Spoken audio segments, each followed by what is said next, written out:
Northern 10 rivals square off here tonight, live and free, exclusively on the OH Report, as Upper Sandusky and Ethan Kessler welcome in Drew Johnson, Ashton Warren, Grant McGuire, and the Wynford Royals. It's all coming your way next. It's live, it's free, so don't go anywhere. You're watching high school basketball live and free on the OH Report.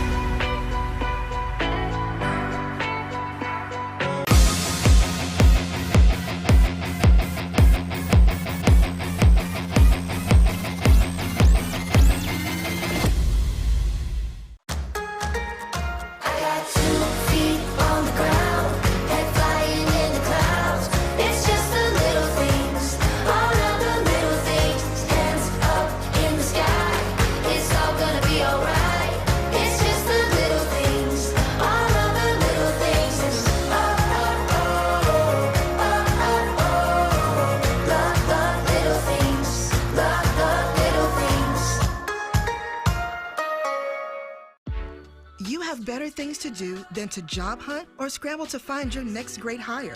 So let Spherion do it. We say local is our superpower because we live and work where you live and work. We know the Mid-Ohio job market, and we're locally owned. So you won't find a partner who's more engaged and literally invested in your success. If you're ready for something better, start with Spherion. Visit us online at midohiojobs.net or call 419-747-7479.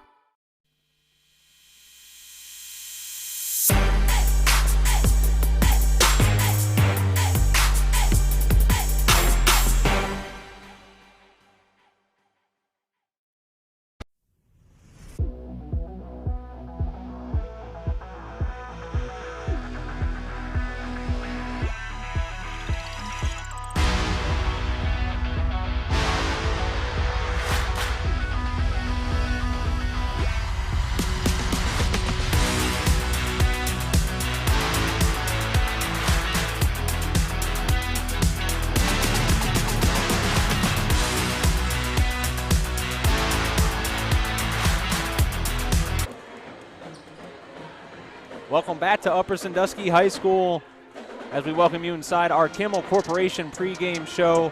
Hayden Gray, Brian Skowronski here tonight with you on the call from Upper Sandusky High School. Brian, I know we're both excited. I think we said the first basketball game we've done together all season.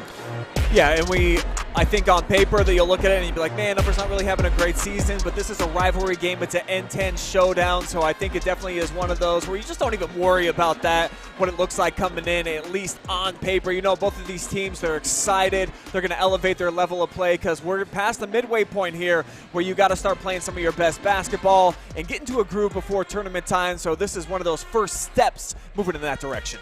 Absolutely, and so without further ado, let's dive right in and take a look at the away team for this evening, the Wynford Royals, and just exactly what they've been able to do in and out of conference, led by head coach Mike Smith. They're 8-3 overall, 4-2 in the N10, and putting up some great numbers so far this year. And already got a win under their belt against Upper Sandusky. And they've been doing a lot of winning lately. 5 of their last 6 they're coming in victorious on. Just knocked off St. Peter's a couple of nights ago. So this is a team that they're starting to find their groove. I think they may have even exceeded expectations a little bit up to this point. But hey, once you get off to the great start, sometimes you don't know in the preseason really what you have. Now they know that they're a viable opponent anytime they step on the floor because they shoot it pretty well in the paint, almost 52%, and from long range as well. 34% on the season. This is a dangerous team that you know always Wynford, they're going to defend well. Well, and I know another thing we talked about right before the game, they took down probably their most impressive win, in my opinion, would be their double overtime win over Mohawk. I know a team you saw take down undefeated Cary the other night. Yeah, 73-69 in that victory a couple of weeks back. So they've got some key ones under their belt, 4-2 in the conference, and with Colonel Crawford not running away with things this year, and then also Cary suffering that loss. 2 losses, you're not out of the thing right now. Like I said, we're just moving towards the second portion of conference play here, so it's anybody's right now in the N10, and Wynford definitely would be one of the top contenders within the league. And now we'll take a peek at a guy who's been helping the Royals get to where they've been at. He's not the tallest, he's not the biggest, And he's not the oldest. He's a junior, but Grant McGuire, the forward, been putting up solid stats across the board, not just dominant in one specific area or the other. I think that's what you got to like the most about him is the fact that he's kind of one of those unique, versatile type of weapons, and that's modern-day basketball. You're not really playing a position on the floor, it seems at times. This guy can pretty much do all 5 different spots. He'll go in the paint. He'll get you a bunch of rebounds, almost 8 per game. The top scorer as well on the team. He plays some solid defense, and the free throw percentage, not bad for a team that doesn't really shoot it that great. He is one of the better ones on the team, so look for him to have a huge impact tonight here on the road.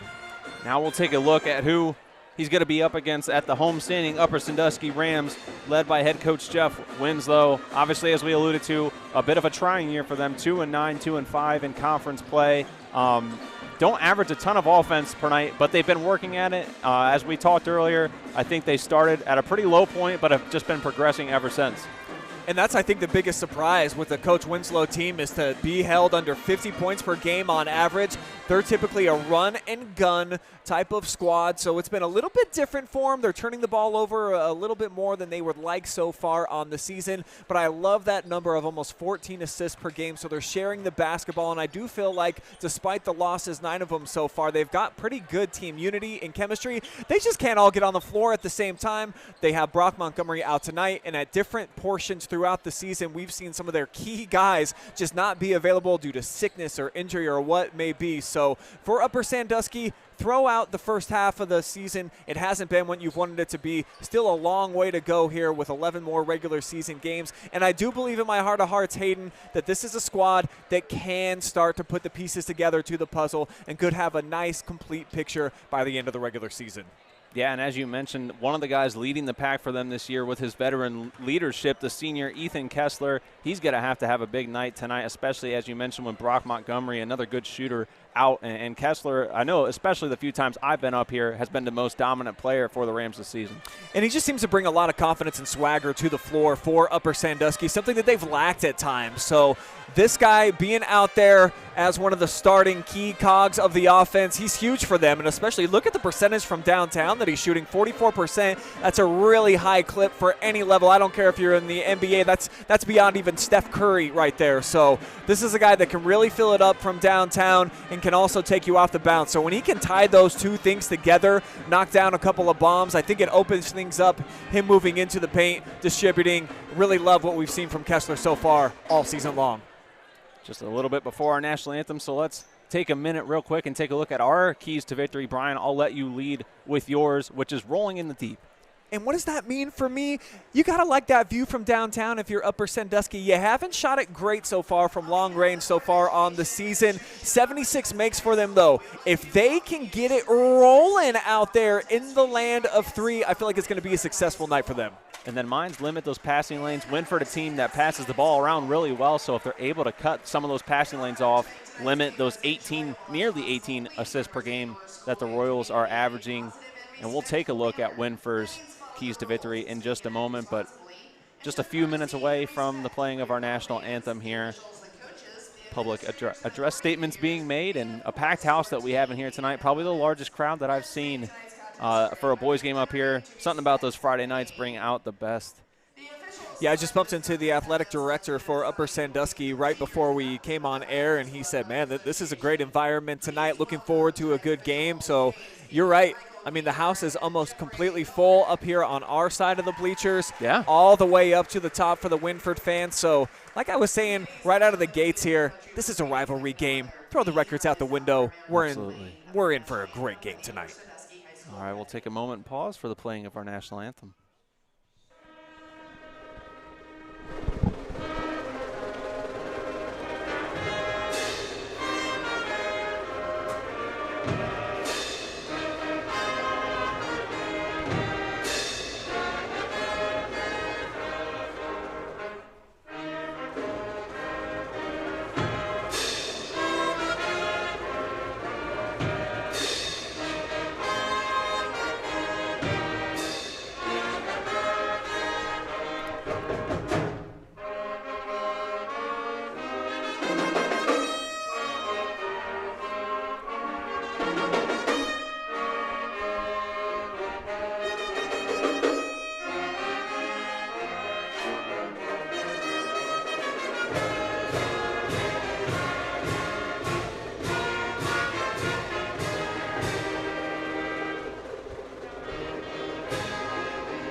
always fun when we can have the live performance here. The pep band of Upper Sandusky up in the corner. Couldn't ask for a better presentation of our nation's anthem. Yeah, I definitely think that it kind of sets a tone anytime that you get that band in the building for a Friday night basketball game. Can't ask for much more. The smell of popcorn is in the air. It's starting to get kind of hot and steamy in here, so you know that the building is getting full. And with that band playing here at Upper Sandusky, this is one of the better environments that I think we have in North Central Ohio, certainly within the Northern 10. Always a fun place to come check out a basketball game. Absolutely, and starting lineups are underway, so let's take a look at your starters for tonight. First from the Wynford Royals, Ashton Warren, Drew Johnson, Allen, Grant McGuire, and Sam McMillan locking down the paint. And on the other side for Upper Sandusky, as you mentioned, brought Montgomery out tonight, so Gavin Fry will be stepping in and taking the place of him, along with Holden Daris, Levi Lamb, Ethan Kessler, and Cayman Isles. So those are tonight's starters.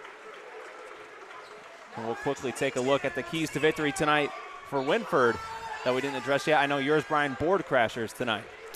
Yeah, sometimes you just got to get after it in the paint, and they're a little bit undersized compared to Upper Sandusky, who doesn't have a true big man per se, but they've got great length all across the board, certainly on the perimeter. So for Wynford to be successful, I think that you got to compete, get extra guys in on the glass, and this is a great offensive rebounding team too. And then for me, I said spread the love. It ties into my other one. I just really was taken away by, the selflessness of these guys when I was looking over their stats earlier. They average a lot of assists, and I just feel like you don't always see that in the area. So if they can get out there, do their thing, and pass the ball around, should put themselves in good shape. But that wraps up your Kimmel Corporation pregame show. Tip-off just happened, and we're underway from Upper Sandusky. Fry will start off with the rock for the Rams. Kessler wants to kick it back over. Daris trying to get open but can't find anyone, so Fry's going to take it inside himself. Swings it over. Daris going to be too strong, though. That'll sail out of bounds. Inserted into the starting lineup kind of late in the day here, Gavin Fry. Bad pass here over the head, and a turnover on the opening possession for Upper Sandusky. So now Wynford with their first offensive possession. Go over to the corner. They looked inside. Ball tipped up. Fry got a hand on it, out of bounds. Officials will rule it'll stay with the boys in blue. Yeah, nearly back-to-back turnovers to open things up here. Wynford fortunate.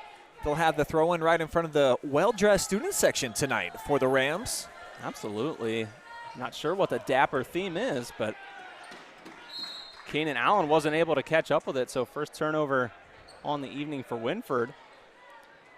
And that was interesting. It looked like Keenan was given full speed, but it also felt like he should have been able to catch up to that ball. So obviously a little bit too much sriracha on the pass, and no shots yet, 2 turnovers. So slow start, 30 seconds into the ball game. Fry passes tip, but Levi Lamb corrals it, kicks it over to the corner where Kessler puts up a 3, no good. Daris fights for the rebound. Official will say last touch by Upper Sandusky. Let's take one more look at that one. Daris went for the save, but feet were out of bounds.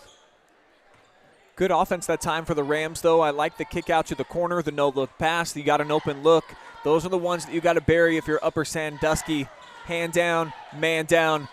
Got to connect on those. Three-pointer put up by Sam McMillan, splashed home, and it's good. Wynford strikes first. And that's a good sign for them if you can get McMillan stroking it from downtown to start things off. He can really become a dynamic playmaker when it's working from the land of 3. Levi Lamb, another guy who can get hot from behind the line, but this time he'll take it inside and get the contested layup to fall. Excellent take right there by Levi Lamb. You know, this is a veteran that you're expecting to make big contributions. He gets on the board, and here he is with the theft, pushing things back the other way, but a giveaway right back. And now an open layup attempt for Wynford. Keenan Allen lays home the finger roll. It's 5-2, just about 2 minutes into the first quarter. Kessler kicks it up top to Daris. He's guarded by Allen. Now to Isles, the freshman, as we noted, plays in the JV and then comes up to varsity and starts. Yeah, that's one of the more unique opportunities that you see. How many JV kids are actually varsity starters? I think this might be the only one that I've seen so far this season. Absolutely. Struggling right now to hold on to the rock. Going to be a jump ball. Possession starts off the evening with Wynford. As there was 3 Royals there, Isles left alone on an island. Upper Sandusky looking to speed them up a little bit offensively, just picking up with some full court pressure, making it tough for them to establish themselves in the half-court set. Allen swings it over to McGuire in the corner. Daris got a hand on the ball. It's going to stay with Wynford. Thought I haven't done my duty yet. Want to welcome everyone who is watching out there tonight. Hey! On Facebook or Channel 1 on the YouTube side of things. Drop us a comment. Let us know who you're cheering on for either Wynford or Upper tonight, or if you're just a fan of the game. Is that pretty layup's taken inside and finished by McMillan. Yeah, that's a beautiful take. In a TO, like you mentioned, taken by Coach Winslow, and knocking down that first bomb for Sam, I think opens things up. You see Kessler a little bit in between there on the closeout. It allows him to get the blow-by all the way to the rack, and it's 7-2 quickly. Wynford with a 2-possession advantage. On a ton of length from McMillan, too. They have him listed as 6'6", and you could see every part of it there. Really did a nice job of navigating his way inside. So we already have a comment rolling in, and it's our very own Joshua Banks saying, "Go Rams, let's turn the season around." Yeah, and I think that's the expectation around here. Coach Winslow, I don't think has ever had a losing season since he's been the coach at Upper Sandusky, so they got a lot of work to do to avoid that. But at the same time, I do feel like there's been some established success here that the kids, they've been a part of, and that they would love to be able to get the winning flow back. But 3 turnovers here in the opening minutes, definitely not helping the cause. No, and that's been something that's, plagued them for – they've been struggling to let go of that tendency. The turnovers can creep up on them. Some games better than not, but nonetheless, McMillan's going to drive right back inside already, put up a pretty spinner. Increases the Royal lead to 7. And he's got 7 of those points, the entire difference right now. 3 for 3 from the floor right now. Fry swings it to Isles, who's guarded by McMillan. Tough position over in the corner. They'll reset at the top with Fry, who's handling the ball a lot tonight. Normally, Daris kind of the orchestrator on offense. Kessler, short hook is no good. Ball's tipped. Officials say it's sticking with Wynford. Off the pass, looks like it was last touched by Isles. That rebound right there from McMillan, the first so far for Wynford in the ball game. Each side, actually, just with 1 rebound apiece. James Renfus checked into the game. McGuire will take a seat for Wynford. McMillan thinking about another triple. No good, and be a foul heading the other way. And that was on Renfus, his first. Team first. Not too many fouls called here yet in the first 4 minutes of the frame. Daris with the rock, Allen guarding him. Isles brings it back out to the outside. Lamb now tries to drive on the right side, but all these lanes just being cut off. Daris does a nice job keeping the pass in bounds. Nowhere to go, though. Justin Hillman into the game for Upper Sandusky, too. He's got nowhere to go. Screen from Isles, but just nothing doing. Wynford lockdown defense so far here in this possession. Yeah, I think you definitely have to credit the Royals right there. I was watching the backside action. There was plenty of movement from Upper Sandusky. Nice switching that time by Wynford in situations where they needed to on the ball screens, and Upper's going to get the ball back, but wow, what great defense, and coming away with their 4th takeaway so far. And McMillan just jumped up and said, "Give me that one." As Wynford looks to tack onto their lead, a triple bounces off the back of the rim. Rebound goes to Hillman. Trying to push the pace a little bit here. Lamb with the pump fake, but can't finish on the layup inside. Yeah, beautiful hesitation. You see Levi, he's asking for a potential goaltending situation, but way back the other way. 9 points now for McMillan. This dude's lighting it up. Coach Winslow would like another timeout, and you just see the movement. Had the steps on him and just finishes so close. Almost expected to see maybe a yam there, but I'm sure he's got that in his bag. But, you know, good for him securing the 9-point lead early on in this one. Yeah, what a start here for Coach Smith and his unit. Coming out here on the road, a team that we've been handing praise to despite just the 2 wins. And you look at the talent that Upper Sandusky has across the board, and you just feel like things should turn around. They'll take that next step.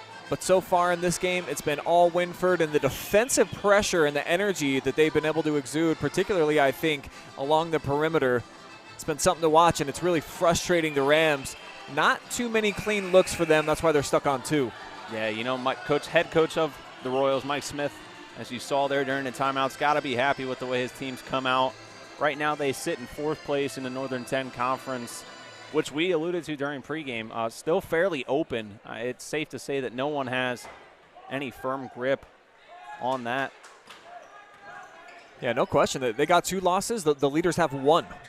So they're very much in the thick of things. You just have to take care of the games that you're expected to win. Certainly if you're the Royals, you think you're going to come into Upper Sandusky and get a W tonight. Hillman, ball fake, now gets it back in the far corner. Trying to go inside to Kessler, but he's guarded closely. Kicks it back out to Daris. And Wynford really, really impressive. Bench getting into it now. 9-point lead, but the emphasis and storyline's definitely been the defense. In Upper Sandusky, too, it looks like they're trying to find somebody to step up and make a play. Daris tried to there, but another bad giveaway. They've got 5 and back the other way, turning defense into offense. Back-to-back fast break buckets there for McGuire and company. What a find from Warren to McMillan. Absolute connection displayed there on that one. It's 13-2 with 1:50 left. Kessler shot short under the hoop. And just like that, the Royals are running in transition again. Allen with the fake. Was too strong on the layup, but it'll be staying with the Royals. Take a look at that last bucket again. And as you mentioned too, McGuire kind of kick-started all that with nearly the 3/4 quarter length pass.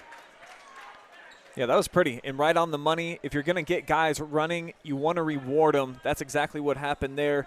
Beautiful fast break offense from Wynford. We've seen that a few times here in this first quarter as that triple airmailed over the top and out of bounds over to the Rams. Yeah, a little bit too much from Austin Bittner, the senior. He's checked into the game now. About 90 seconds left to play in quarter 1. Upper Sandusky looking for any form of offense, any form of life right now. Daris will put up a mid-range jumper. Highly contested. There will be a foul called, though. We'll take one more look. Yeah, this loose ball foul, battling for the rebound here. Goes against the Rams. That's going to be just their first team foul. It's been a fairly clean as far as fouls quarter, but turnover has been sloppy, and McMillan, not a soul getting in his way. But Daris right back down the court. Too strong on the layup, and Allen again right back into the lane. Almost a chance for a 3-point play, and he'll be headed to the line. Well, actually, they're going to change the call here. They're going to say offensive foul. So Upper Sandusky established that time in the lane. And any break that they can get right now, of course, they need, trailing by 13 points. What a stretch here for Wynford. And Sam McMillan, he's already at his season average for scoring. This dude's coming out smoking hot. Yeah, he's been going off, and a much-needed bucket falls. Ethan Kessler gets the second field goal for the Rams in quarter number 1. 45 seconds and counting left here in the first. Triple put up, too strong. Rebound to Kessler. Daris going to bring it back down himself, kicks it to Fry. He took too many steps. So Wynford with half a minute left, we'll have another chance to put up points. And I'm sure Coach Smith would love to see his Royals hold for the final shot here this first quarter. You're already up double digits. No such thing as a 2-for-1 here in the high school game. Try to run some clock if you can and add points. And this is the tough part. McMillan's been the hot hand tonight, but they're still surrounded by guys like McGuire out there. You're not sure who that final shot's going to go to. Ashton Warren out on the floor still as well. McMillan was left alone. A little bit of space given by Kessler. Dribble was picked up. Now McGuire guarded closely by Daris. 9 seconds. McGuire all the way inside, puts up the floater, bounces around. Rebound to McMillan, tipped out, and it'll stay with 2.4 seconds left on the clock. Wynford with just a little bit more time to cushion their lead.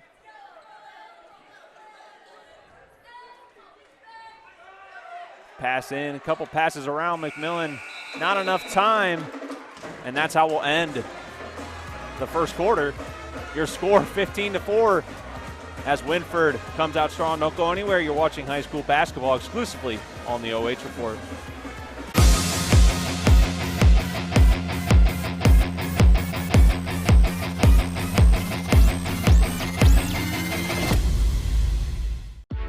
You have better things to do than to job hunt or scramble to find your next great hire. So let Spherion do it. We say local is our superpower because we live and work where you live and work. We know the Mid-Ohio job market, and we're locally owned. So you won't find a partner who's more engaged and literally invested in your success. If you're ready for something better, start with Spherion. Visit us online at midohiojobs.net or call 419-747-7479.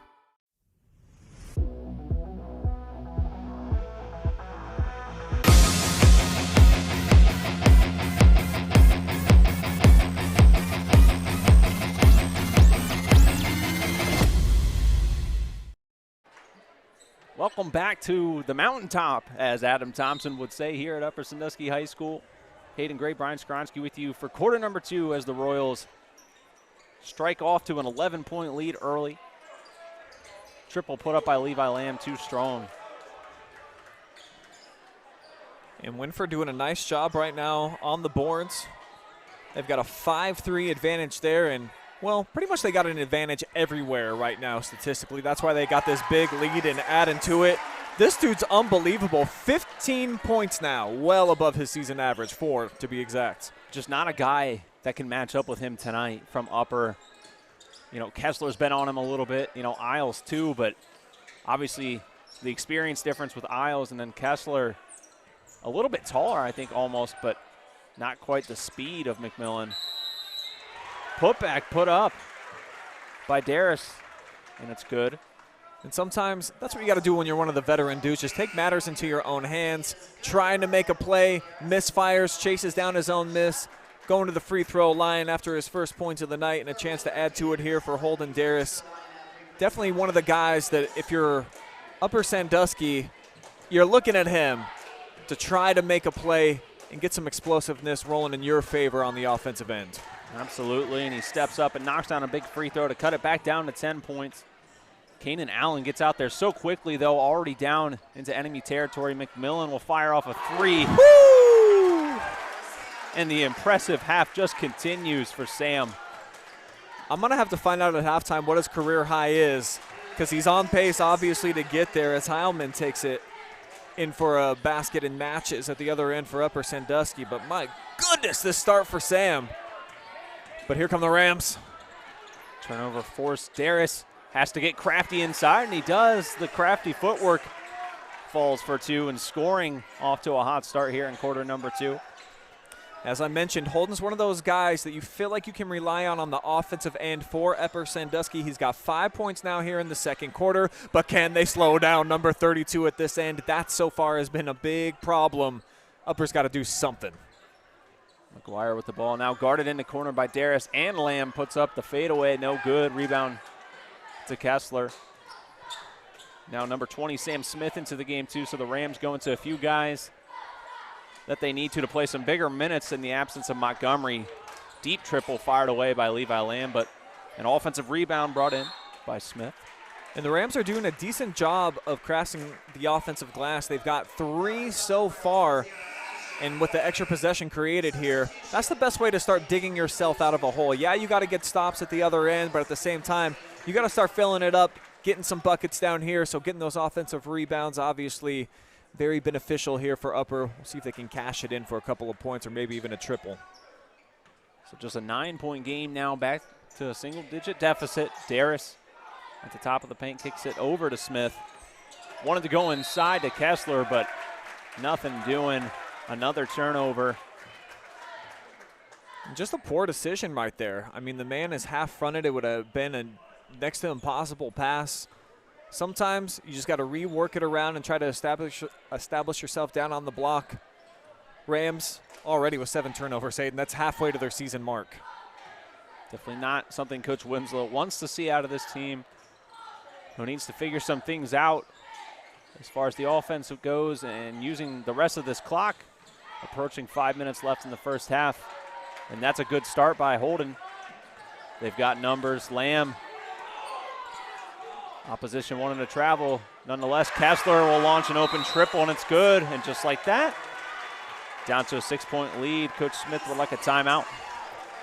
And this is one of those where sometimes the extra pass, if you're a coach, you're like, oh my goodness, why didn't we just try to shoot the open 2? But when it can land like that, a big bomb from downtown, huge shot for Ethan Kessler. And we've got a game now all of a sudden. It looked like Wynford was just going to terrorize Upper here on their home surface, putting together a run. Holden Daris got the party started. Kessler with the latest triple, and all of a sudden back to a 2-possession game.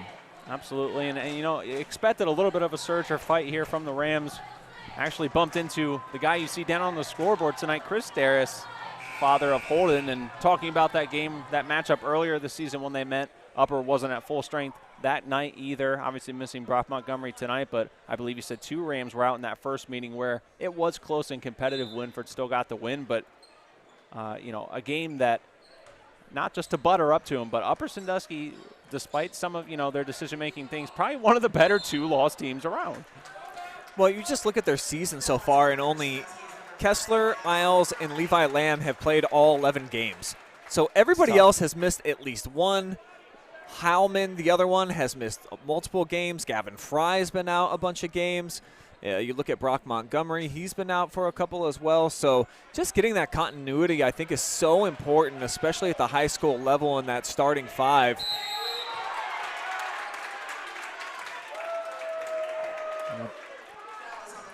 I believe there was a foul on Fry. Again, similar to that first quarter situation. It looked like Allen may have had a foot out of bounds close to the time of contact. Yeah, I certainly didn't see a whole lot there, so I was expecting a different call there from the officiating crew, but it's now foul number 3 on Upper Sandusky. Wynford just 4, so neither team very close to the single bonus just yet. And that's been big. That's been getting the Rams in trouble sometimes this season too, that foul trouble, allowing teams to go up and try and earn free points pretty frequently. Allen has it over in the corner. Tried to swing it back out up top. Rams able to come out of the pinball machine with it. Holden drives into the lane and one. Holden Daris putting the team on his back to within 4.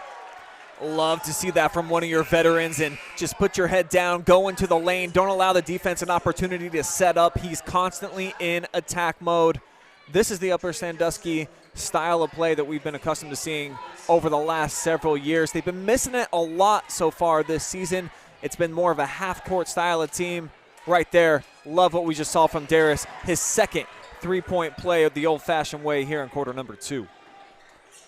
Just a 3-point game now as Allen drives inside, look to go to McMillan, and immediately fires a triple of his own that's short, but an offensive rebound will go to McGuire.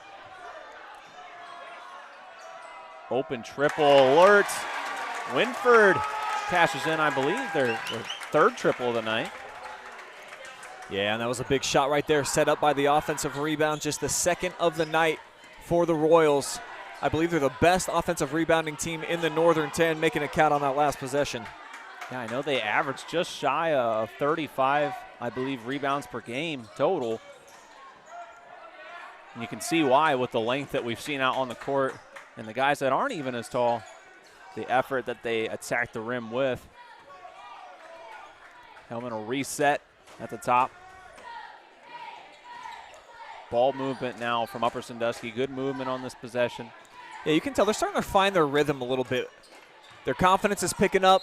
Great entry pass, and they're going to have a couple of free throws on the way here as they hook up with Caben Isles on the inside. It just looks like a lot different Rams unit than we saw in the opening quarter. And I think the fast start, of course, here in the second allowed them to ease a little bit into the game. Things are starting to tighten up here. Chance to trim it back down, and they'll knock the first. Substitution now. Renfus will check back in. Ashton Warren will take a seat for Wynford. And I think the confidence of this young man at the line right now will be huge. You know, as Kamen begins to play more aggressive, he knows what he's capable of, but it can be intimidating being that youngest guy out there almost at all times. But I think, you know, they got a blossoming young star in him.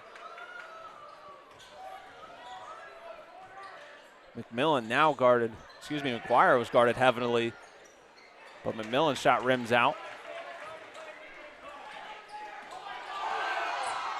Fans wanted to travel again, but Isles inside for two.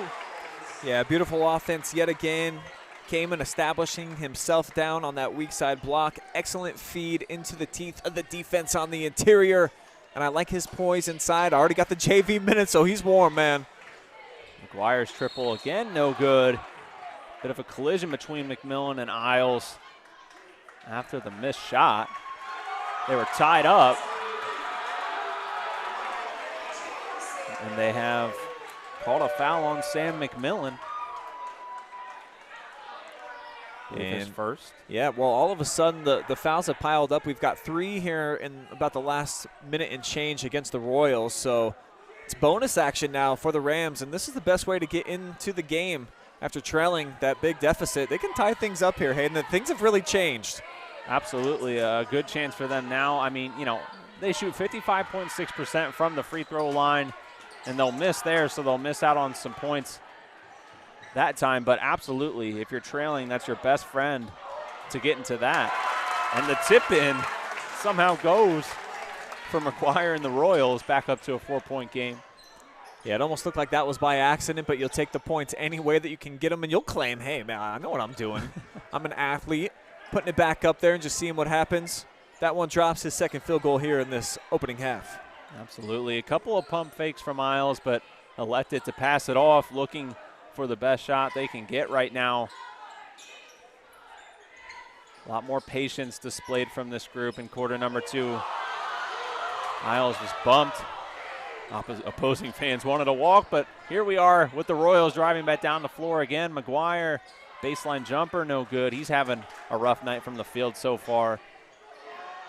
Responding triple by Renfus was no good as well.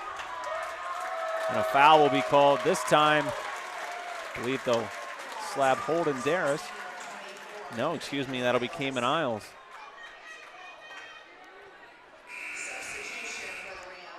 And that's his second. Looks like they're going to get him out of the game here as Lamb replaces Isles. 4 team fouls on Upper Sandusky, so still a couple to give.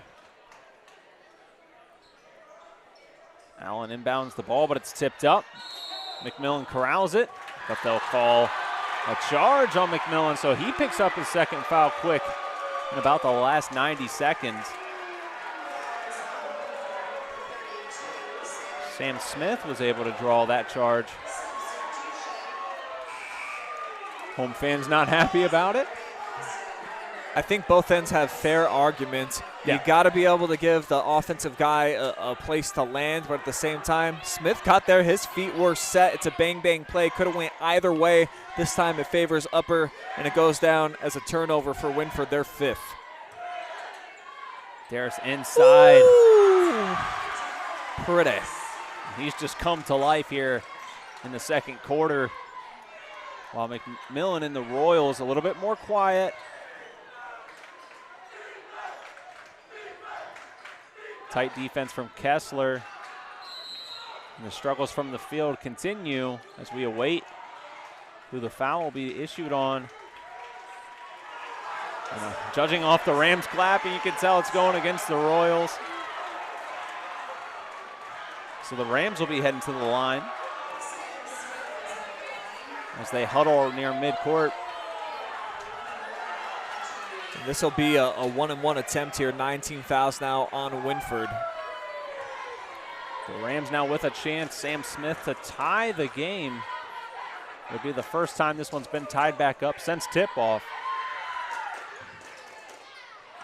And the first one can't fall. So the Royals now, Allen kicks it outside. Reinfuss will put up a triple and splashes it home. Nice shot there from Drew Johnson, his first points here of the evening. Can't rob Mr. Johnson of his credit. So he gives the Royals a 5-point cushion. Time winding down on the first half of play. And that's basically the difference in the game right now is the three-point shooting. Royals have knocked down 4 trifectas so far. Rams just sitting on 1 at the moment. Looks like they're content to try to hold for the final shot here of quarter number 2. Give themselves a chance to eat away at this deficit before they go into the locker room. And it looks like Wynford's content to defend. As time winds down, approaching 10 seconds. Who will take the shot for the Rams? Got to think they might be looking at Mr. Daris, who gets the rock.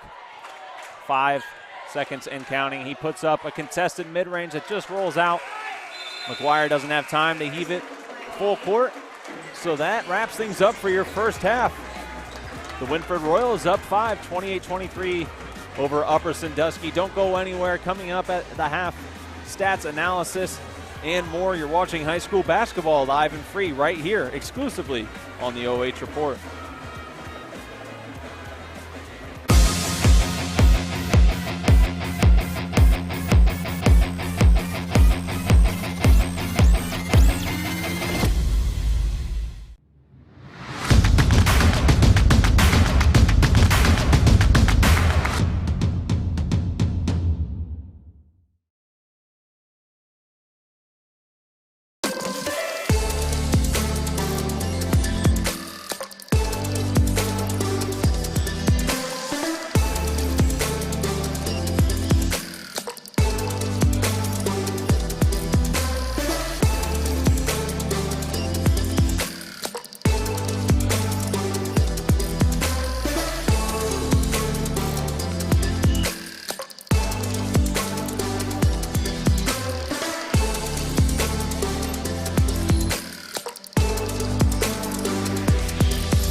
Things to do than to job hunt or scramble to find your next great hire. So let Spherion do it.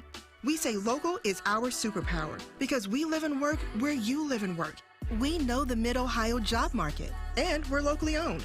So you won't find a partner who's more engaged and literally invested in your success. If you're ready for something better, start with Spherion. Visit us online at midohiojobs.net or call 419-747-7479.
Action is brought to you live and free thanks to our generous sponsors, the Kimmel Corporation, a fourth-generation family-owned and operated company. We understand your business isn't just your business, it's your life. That's why we've dedicated ourselves to help companies like yours look and perform at their very best.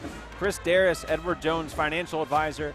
Whether you're planning for retirement, saving for college, grandchildren, or just trying to protect the financial future of the ones you care about most, Chris can develop specific strategies to help you achieve your goals. Wilson Tire. At Wilson Tire Company, we sell new and used tires and provide tire services to customers in Upper Sandusky. No matter which location you visit, we'll prove that Wilson Tire Company is the best when it comes to services and alignment. Quest Federal Credit Union, a full-service financial institution ready to support you, your family, and your goals. Spherion Mid-Ohio, let us help you build the career you want or the awesome team you want.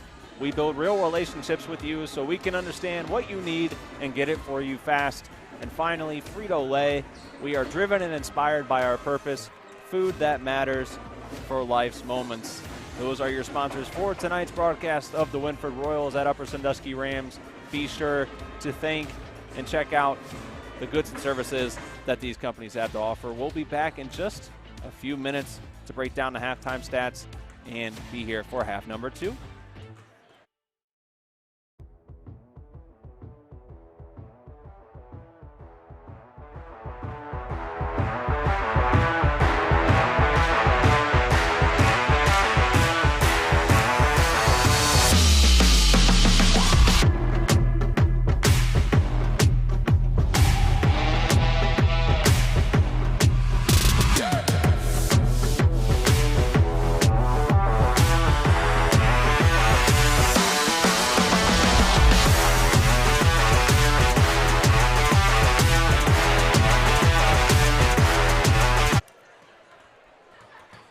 Welcome inside of the halftime show here at Upper Sandusky, brought to you tonight and all season long by the Kimmel Corporation. Brian Skowronski, Hayden Gray with you here for this Northern 10 clash that has the Royals atop 28-23.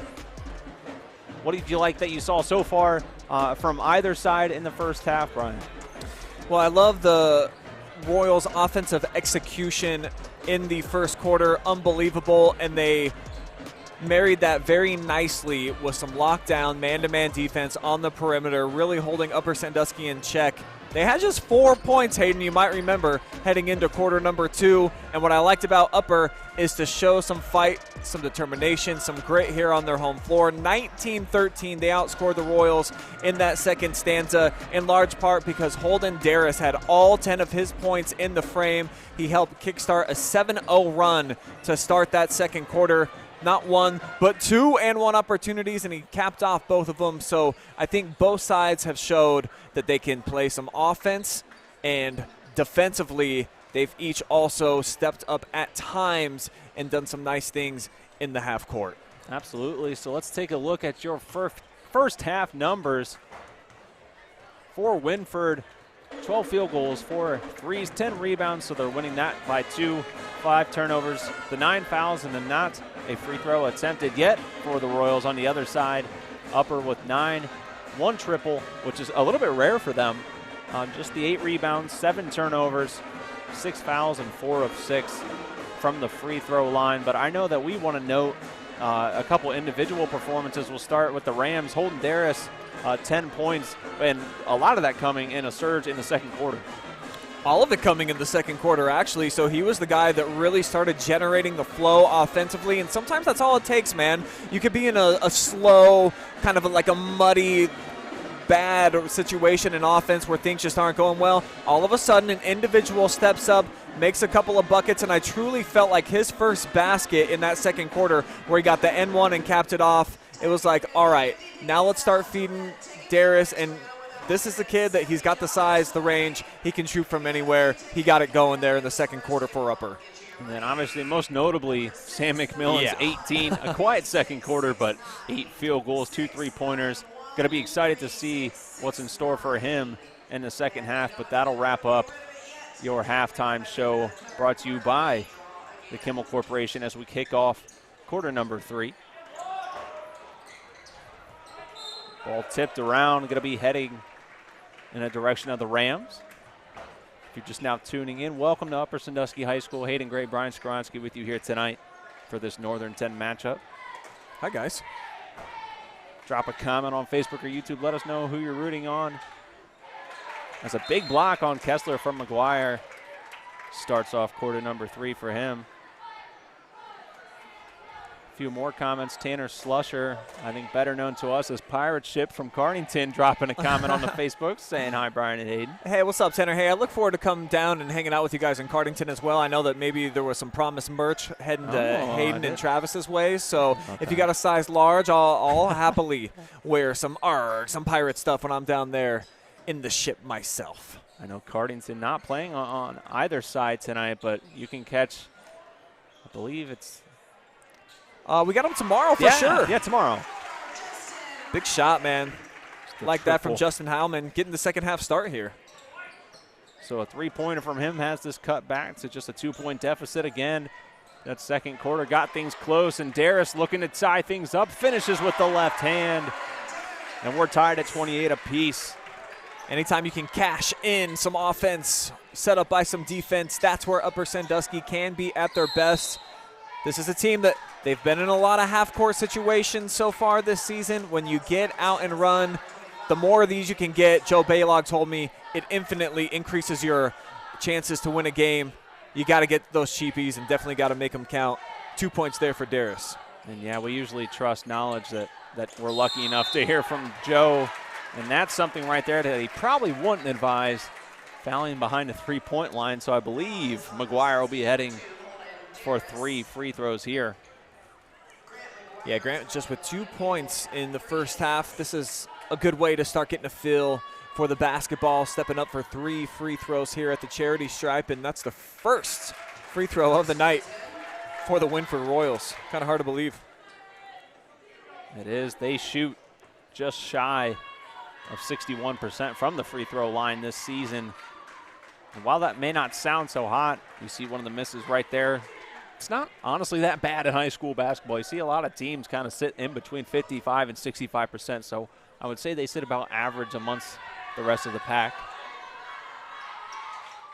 Third shot from McGuire is knocked down, back up to a 2-point ball game.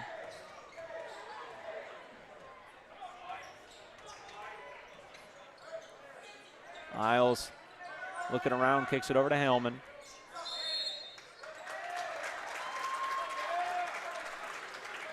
Wynford happy. Foul going against Ethan Kessler away from the ball. They were getting a lot of backside action, plenty of screens to try to free up some open shooters on the perimeter. That time Kessler sliding a little bit as that 3 finds its mark, and McGuire now becoming the hot hand. And I like the confidence from him. It was no secret he struggled from the field in half number 1, but never stopped. And he's been doing a nice job here in quarter number 3. Yeah, he's their leader, man. 13 points per game typically is what you can see him put up. So with McMillan really exploding there in that first half, he didn't have to do a ton offensively. Coming out, showing the aggressive mindset here in the third quarter, getting the party started for the Royals. It's been a little bit more calm here to start the half than we did start off the first half. Fewer turnovers, a little bit more patience. Both teams fully in game mode now. Isles puts up a shot met with little contact, and I believe that'll be the third foul on McMillan. So obviously we're into the second half now, so that becomes a bit less of a concern, but one of those where the Rams could choose to try and exploit that if they can. Well, it definitely looks like Coach Smith is going to trust him to stay out on the floor with those 3. Plenty of time here remaining in this third quarter. Upper Sandusky We'll see if they can attack that and try to capitalize. And wow, that's number 4. That's huge.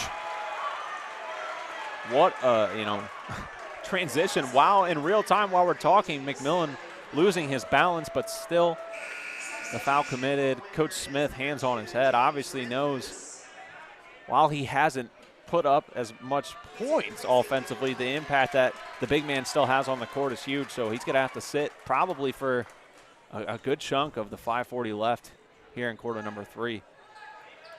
Yeah, that's a game changer right there because he was so dynamic and versatile in that first half, running up and down the floor, played some solid defense too. Rams taking advantage as they get the backdoor cut, and Howman starting to make a name for himself offensively, up to 7 points. Rams looking to get over that 2-point barrier. They just haven't been able to pass. Deep 3 from Allen. Rotation stops on the rim. Rams burning a lot of time behind midcourt. Daris will get it across, though, as they look to potentially, if they wanted to, take the lead, or if nothing else, tie things up.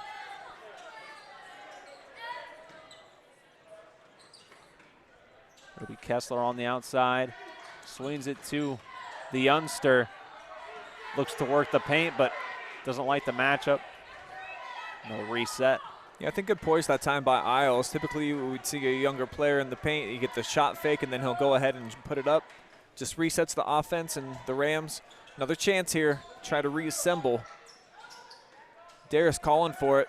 Hasn't got the ball down on the block, though, working hard. Yeah, him and Ashton Warren have been going at it down there. Excuse me, Drew Johnson. I've just had a hard time seeing that number 1 stick out from the 0 tonight. But yeah, they've been battling things out. Now back out around the perimeter. Kessler into the paint. I think for Upper, showing a lot of patience here on this possession. Got a couple of rushed ones. Not so much this time, but will it lead to a good shot? Wynford's doing an excellent job right now of defending on the perimeter. And now the ball kind of sticking. It looks like Coach Winslow wants him to readjust. Definitely trying to get it to Daris down on the block. It's just, you saw, it looked like a lane was going to open up on the left side, but just so quickly cut off. Lamb tries to get the tricky jumper to fall. Offensive rebound and a foul again on the Royals. Inside after the layup. They're going to award that foul. I guess I shouldn't say award, but foul will be called on Kane and Allen. And 2 of the 3 fouls for Wynford here in this third period have come after Upper Sandusky offensive rebounds. Great job threading it inside. Isles knew what to do with it. Isles getting it done inside, putting up big plays and big minutes. The 9th grader here tonight. McGuire swings it outside to Ashton Warren for the open triple. Ashton 2 for 2 from downtown so far in this contest. And now Upper gives it back. That's their 2nd turnover here in the 3rd.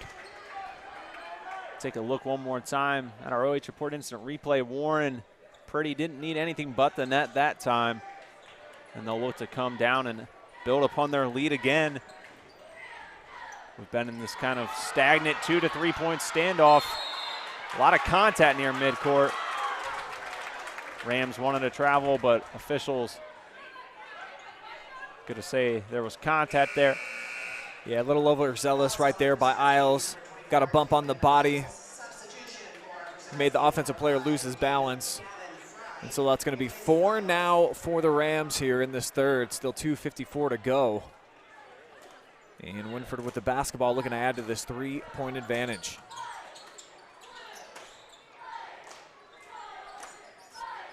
Been quite the journey of ups and downs here throughout these 3 quarters, but the last 2 have been pretty consistent. And wow, what a play by Allen. That's one you definitely got to look at twice to find out what happened. Just barely gets it off and bounces it off the lap of Fry. Yeah, Gavin definitely wasn't expecting that one to end up right in his solar plexus off the toss back. But it'll be turned away. Levi Lamb, wide open layup. Can't miss that one. And it's good. And in this 3rd quarter, Upper Sandusky fast break points They've got 4 of them, but bet it right back the other way. Kanan dropping his first three-pointer. He says, let me in on that triple action that's been going on tonight. But then Daris, pretty move into the lane.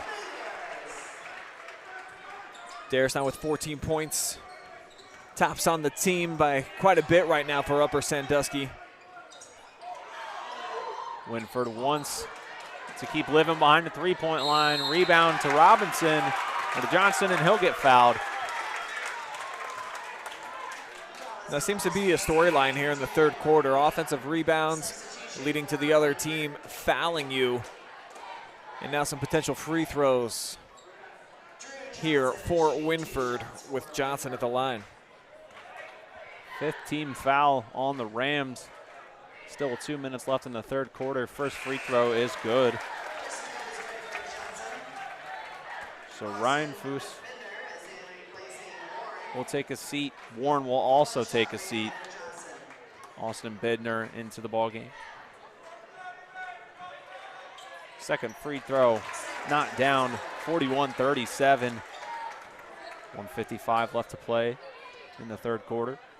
Royals 4 of 5 from the charity stripe here in this third quarter. As that one's poked away, Rams don't lose it though. They'll reevaluate here.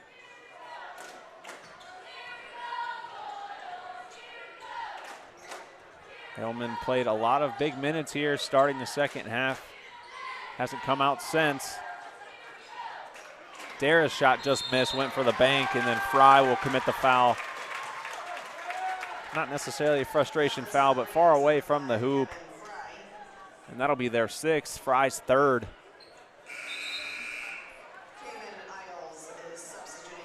So Isles will check back in.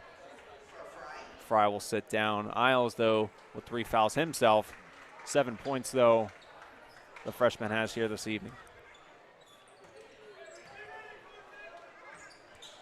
Rams electing to sag back, pick up half-court man-to-man. McGuire with the give and go. Oh, ball hangs around on the rim, grabs his own and puts it back up for 2. 6th offensive rebound for the Royals, cashing that in right there for 2 points. Nearly into double digits now for Grant McGuire. Lamb inside, kicks it over to Isles. He's got 2 on him, and he gets fouled. Take one more look at the last bucket from McGuire, who really fought for that one inside a pack of Rams. It'd be a herd. I think it's a herd of Rams, or there may be a more formal official name. Any Rams fans out there can let me know. Isles knocks down a big free throw. Trim it back to 5.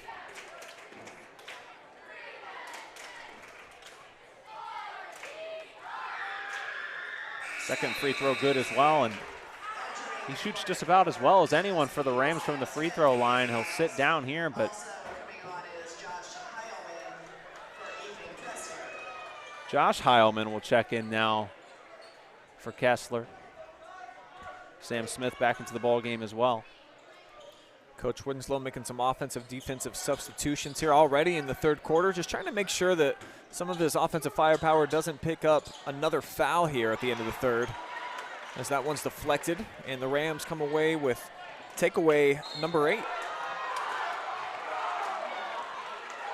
So the spin moves, going to send Holden to the line. That one called on Drew Johnson.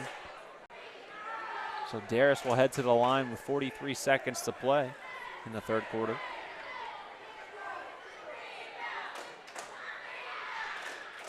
First free throw's good. A couple more comments out there. Joe Williams says go Rams, and Dora Rule Brown just says yay, Brian. Hip hip hooray for us, That's right? what I like to see, the enthusiasm. Second free throw was missed, but the Rams keep things on their side.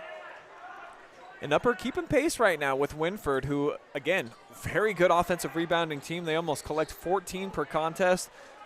Even right now, 6 apiece for both of these units, and it's helping keep Upper Sandusky in this fight. Single possession as Daris trying to go to work.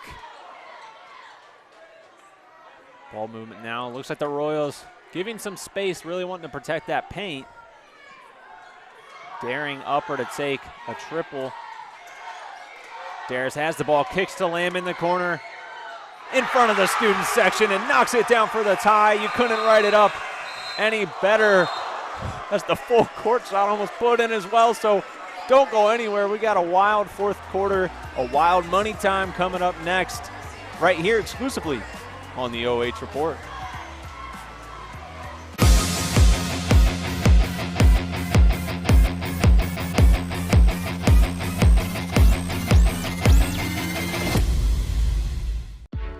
You have better things to do than to job hunt or scramble to find your next great hire. So let Spherion do it. We say local is our superpower because we live and work where you live and work. We know the Mid-Ohio job market, and we're locally owned. So you won't find a partner who's more engaged and literally invested in your success. If you're ready for something better, start with Spherion. Visit us online at midohiojobs.net or call 419-747-7479.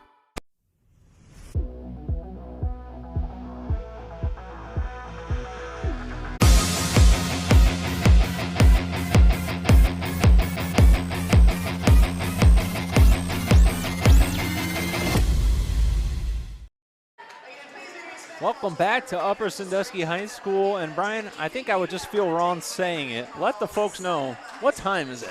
Yo, it's time where, hey, you got some leftover checks, you trying to cash them in, you got a little bag of money, are you trying to make it worth something? That's right, it's money time here where dreams are made or squashed and legends are made. Fourth quarter action. I just couldn't say it while the creator, the trademarker of Money Time was next to me, so got to take advantage of my opportunities while I have them. And for Upper Sandusky, they're heading into money time with a little bit more momentum. This will certainly help, and that's their first lead of the game. Big shot. Ethan Kessler, been a quiet night for him, but stepping up at the right moments. The response from Wynford just short.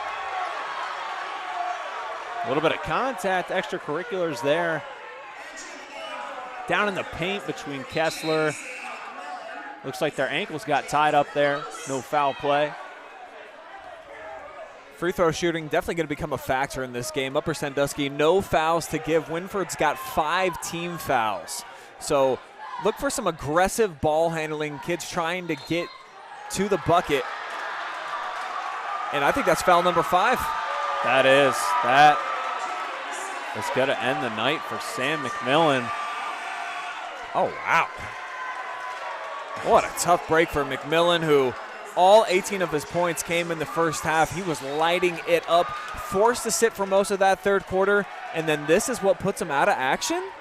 I didn't see anything. No, if anything, looked like he slipped there along the baseline.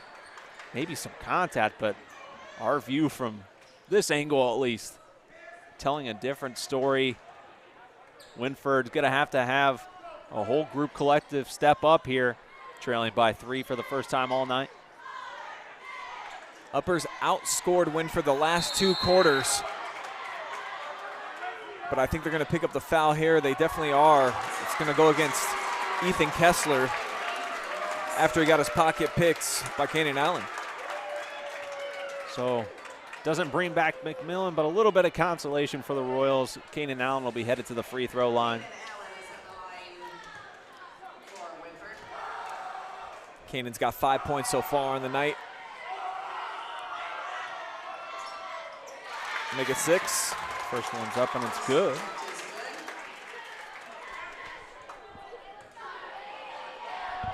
Second shot for Allen, has a chance to get it back to 1. And he will. So just 1 minute into the fourth, we've got a 1-point ball game. The Rams have fought back after trailing by, I think, nearly 14 or 15 there in quarter number 1. Isles heads inside, kicks it all the way back out to Lamb. They're working that in and out game. I think Levi was a little bit sticky right there. Had he worked it to Holden, he was in the corner wide open. Tough shot inside by Isles, and the loose ball foul is going to put Wynford right back at the free throw line. So Wynford looking to get the lead back off of these free throws, which you said is going to be critical here the rest of the way. 6.5 minutes to play. Plenty of time for Wynford to continue to play aggressive, try and earn these trips to the line.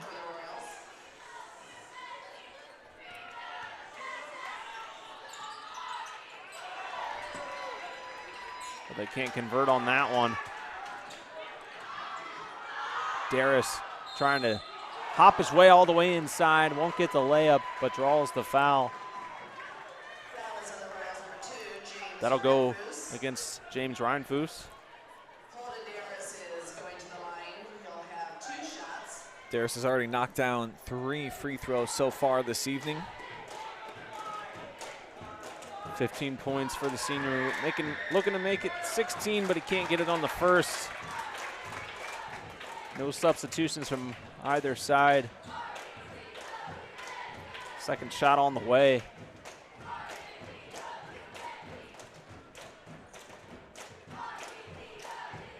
Wynford cheerleaders right in front of us, and I gotta say I'd be intimidated to try and put up a meaningful free throw with their chant. Holden will try and do that here and gets it to fall. Sam Smith will check in. Heilman will sit down. Justin, that is.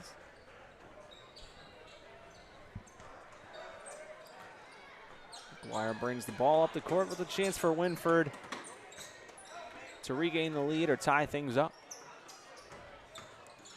Bit of a ball fake. Allen corrals the pass and instantly fires a triple that's short. Brought back in by Fry.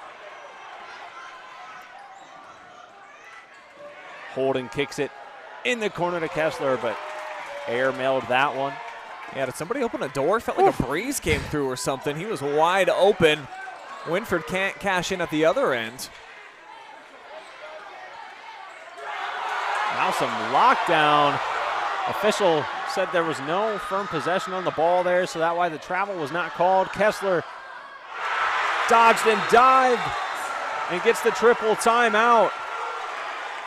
Coach Smith is livid about the play that took place down here right in front of us. Again, the quick signal from the official was that the ball was never possessed by Sam Smith.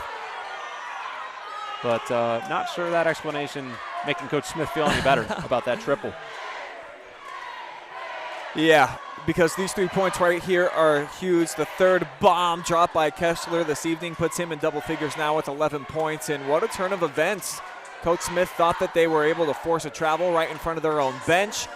We're going to get possession back instead. Back the other way, and a trifecta lands in its home for Upper Sandusky. So a big swing of events right there,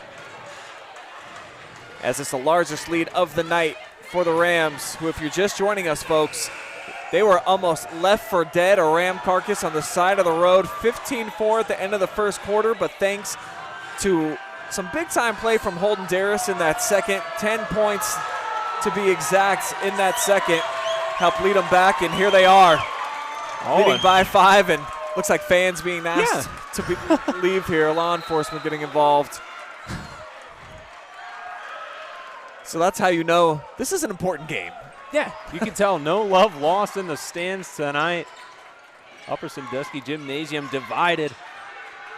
And we've got a 5-point game with just over 5 left to go. Make that a 3-point game. McGuire says, give me that one. Pushes him also into double-figure scoring. And he's done most of that here in the second half. Grant McGuire, 9 points so far in this second stanza of play. And back and forth we go. Yeah, I mean, you see in the top right of your screen at home there, I mean, Upper Sandusky's individual scores, only guy on the floor that doesn't have a point or near double digits is Fry, but balanced scoring for both sides. If you could see the Royals players on the court right now as well. Yeah, just 2 players in double figures so far for Wynford tonight. Of course, McMillan had the monster first half. But right now, it's all about the Rams. 18 and counting for Holden Daris.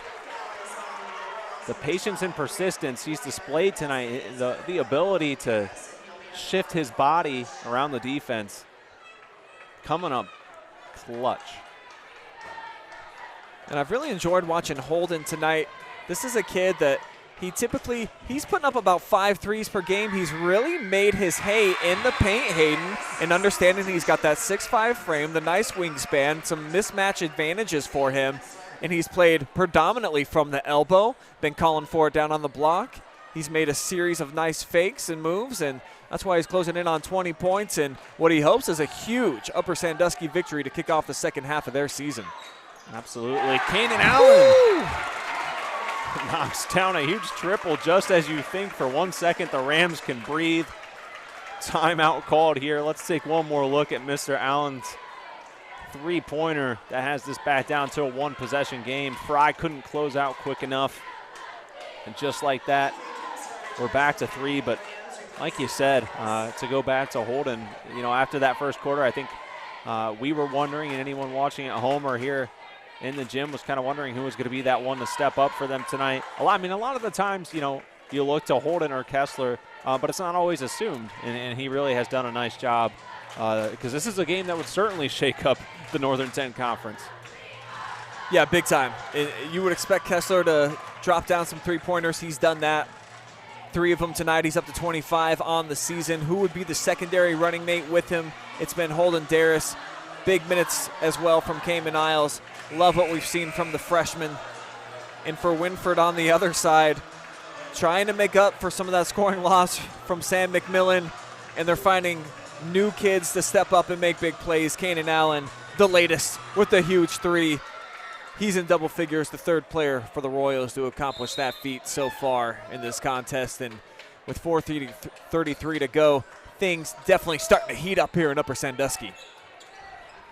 So out of the timeout, the Rams looking to get it cross court. Pressure applied by the Royals, but that left space for Levi Lamb. Ball fake swings to Fry.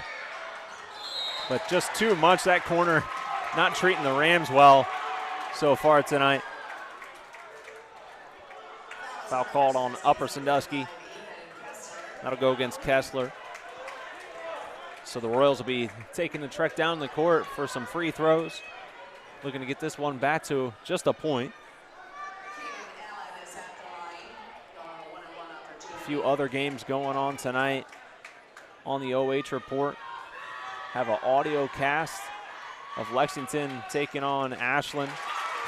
We'll have a highlight of Ontario at Shelby. And then we also have East Knox and Fredericktown going down. That one playing in Howard. You can catch that one on our Facebook page as well, or Channel 5 on YouTube. But I don't think you're going to want to flip off anywhere of this game.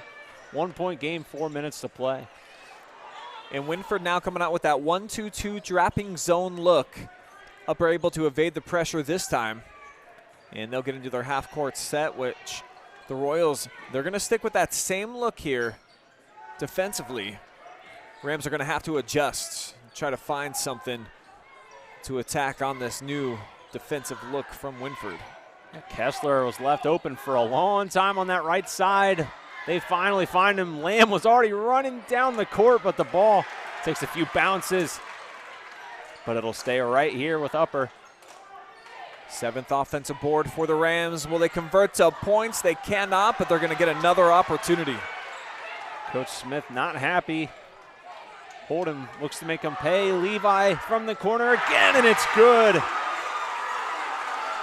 Cannot take down the Rams from behind the three-point line in the final frame. 2nd triple of the night for Levi Lamb. 10 points for him, but bet it right back. Drew Johnson with his 2nd 3. What a shot from the sophomore. No fear, stepped right up and cuts it back to just a 1-point game. Rams get it across midcourt. Wynford remains in that zone. Lamb takes it inside, gets Johnson to jump on the ball fake. Gets it home for 2.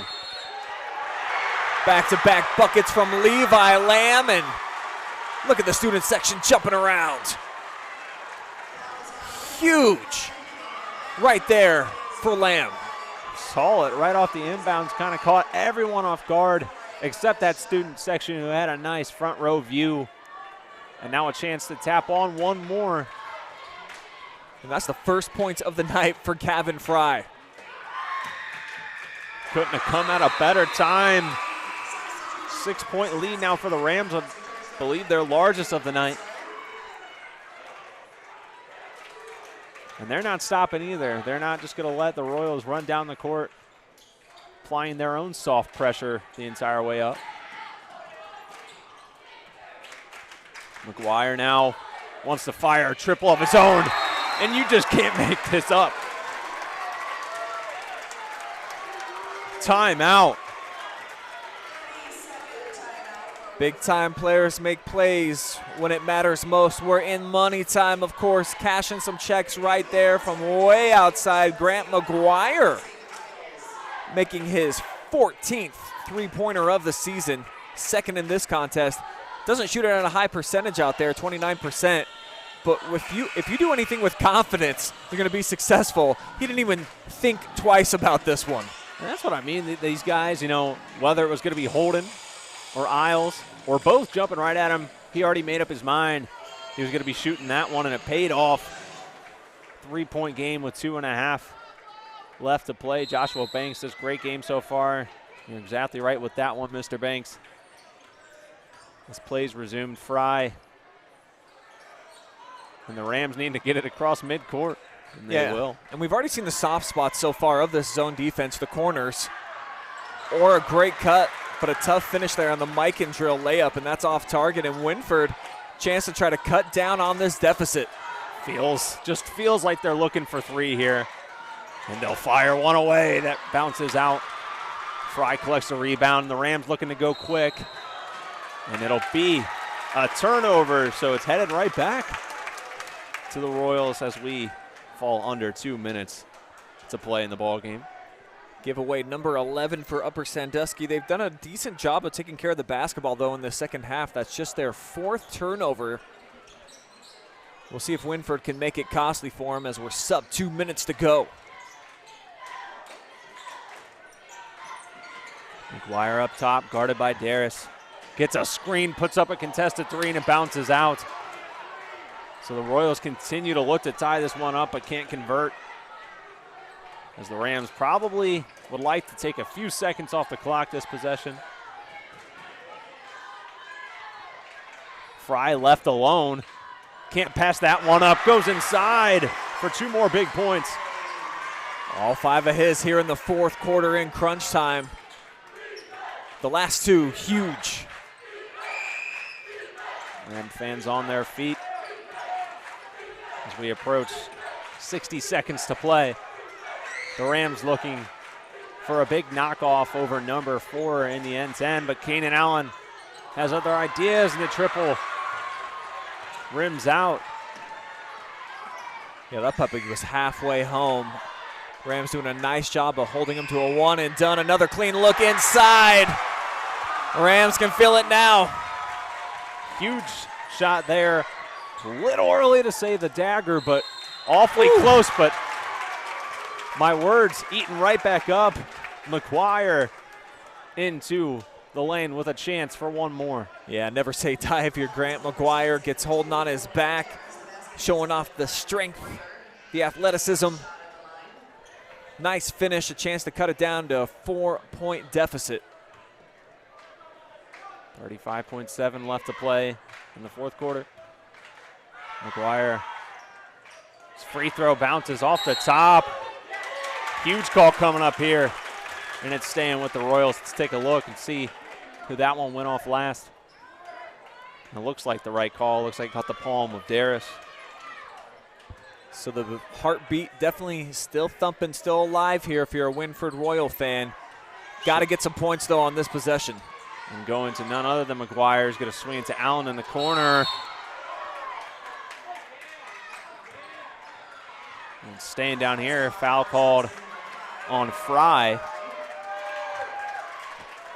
Close call that time. A lot of the time, you know, sometimes if they see the arms position that way, they will call it the offensive foul. But Kanan get ahead to the line. 10 fouls now on Upper Sandusky. 2 shots on the way here for Kanan Allen. And so far he has been perfect from the charity stripe. No announcer jinx there. as he's up to 13 points. Chance for 14, and the biggest one so far of the night here, because this was trim it down to 3. Quiet anxiousness from the fans directly to our right. Standing room only up here on the upper deck now as Allen cuts it to a 3-point game. Nearly a steal. Royals aren't looking to foul, but they will now. That'll go on Ashton Warren. And I think that's the right call there. You don't want to allow too much time to come off the clock as long as there's still something remaining up there on the clock. You still got a chance, so went for the steal, didn't get it. Only a couple seconds trickled away, and now you got to earn it here if you're Upper Sandusky, though this is team foul number 10 on Wynford, so also 2 shots on the way here for the Rams. Absolutely. First one's up, and it's good. Heilman knocks down number 1, the sophomore guard. Big moment for him. Yeah, and this is a position he hasn't been in much, just shooting 50% on the season. He's 6 of 12 now after that make. But calmly puts them both home, and that's sometimes the difference between a winning program and a losing program, making big shots there. Rams checking in at just 2-9 on the season, but a lot of these kids, they've been around a lot of the success enjoyed by Coach Winslow and this staff over the last several seasons. A couple of big free throws right there. I think this game's more important for Upper Sandusky than Wynford, even though you would look at the standings and you're like, well, the Royals are just a game back. But I think for the confidence of the Rams, they think they're in for a big second half push. Yeah, they just refuse to quit. That's something that you've been able to pick up from them all season long. So that speaks to the the coaching of Coach Winslow and the guys that are a part of this program. And then on the other side, Wynford here. This is a game they don't want to drop. It looked like they were going to run away with things. They've outlasted some of this push from Upper, but midway through the third and then finally there in the fourth, just really started to overpower them, but giving themselves a fighting chance. Still a little bit of time left as they'll inbound the ball. Have to go the length of the court, though. And you certainly don't have to go looking for a 3, but you got to score in a hurry, at least get up a shot attempt. There is one, and best case scenario if you're Wynford. 7 seconds coming off the clock. You make it just a 2-point game, so you're back into the same exact situation. You got to go for that quick steal. I wouldn't allow more than 3 or 4 seconds to come off the clock. Maybe try to get one trap and a deflection. If you don't get it, send someone to the free throw line, somebody, anybody, and make them earn it there at the charity stripe for the Rams, because the deeper you get into the game, the more pressure-packed these situations become. So you got to at least give yourself a chance. Royals definitely have done that. Definitely feels like, Wynford is a team that's got to look to try and grab that steal, as you mentioned, if they can. And if not, go ahead, commit the foul. Absolute great game that we've seen up here tonight. If you saw the first quarter, you didn't think it was going to go this way, but we've been here for a treat of a game. Upper Sandusky looking to pick up win number 3 in what would be their most impressive win of the year. Oh, without question, yeah. This would be their marquee victory so far on the calendar. So the Rams will inbound the ball. It'll be Daris looking to get it to Kessler, Fry, Lamb, or Heilman. And Allen playing center field here, just looking to face guard anybody that comes his direction. And Fry, who's been pretty quiet so far this night offensively until the fourth. All 5 of his points have come so far in this frame. 2 big free throws on the way. So the junior will be heading to the line. Again, a lot of playing time here tonight, especially with Montgomery out. But a guy who hasn't been put in this situation that many times. So how about never? This is his first free throw of the year. And he knocks it down. Or excuse me, he shot one earlier after the and one, so that's just his second. Okay. So smart selectiveness on behalf of Wynford. But Fry looking to make him pay. Misses the second one. It's a 3-point game. 15 seconds and counting. Deep 3. Oh. Falls short, but they'll have another chance. McGuire is going to have to fire it away. Oh. And he hits it. absolute madness. McGuire knocks it down, and the fans are in a frenzy. 17 points in the second half here for Grant McGuire, finding his range from downtown. Third trifecta of the second half. I mean, if you're Daris, you can't guard that too much better. He got the full extension, but whew. Apologies to anyone who may possibly be watching with headphones tonight. But we've got an absolute treat here. Still time remaining for a miracle for the Rams, but if not, could be possibly getting some free ×2 basketball. It's already free, so who doesn't like extra free stuff? Still one chance for a game-winning shot. Holden Daris, 19 points so far. He's got the lengthy ability in the range. But you got to make it just a tough, long baseball pass as Coach Smith well out on the floor, making sure that timeout was granted. Yeah, didn't want to let them go ahead and get that without the timeout that he wanted called. So, again, we'll set up the scene for you. 1.8 seconds left. The Rams will have to go the length of the court, but they have the guys that can put up the shot. You got to think they're going to look for someone like Kessler or Daris. Lamb's another viable option, but with the way Holden's been shooting tonight, or Kessler, you got to think those are their two top options. And it's just about the setup to try to get it to him that's going to be tricky here with less than 2 seconds. So Coach Winslow got to dig real deep into his bag. He's been doing this a long time. Certainly a lot of tricks up Coach Winslow's sleeve. While we have a second, want to thank the sponsors bringing you this incredible action live and free. The Kimmel Corporation, Chris Daris, Edward Jones, Financial Advisor, Wilson Tire, Quest Federal Credit Union, Spherion Mid-Ohio, and Frito Lay. Thank you to the wonderful sponsors we work with, allowing us to come out and cover thrillers like this one. 1.8 left in the game. Isles will inbound it. Got to launch one. Lamb grabs it, but just too much. And we haven't played enough basketball, folks. Ignore the final. It's 68-68. We're headed to overtime here. We'll be right back on the other side of this short commercial break. You're watching high school basketball live and free on the OH Report.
Overtime here from Upper Sandusky High School, 68-68. Hayden Gray, Brian Skowronski on the call with you from Upper Sandusky High School.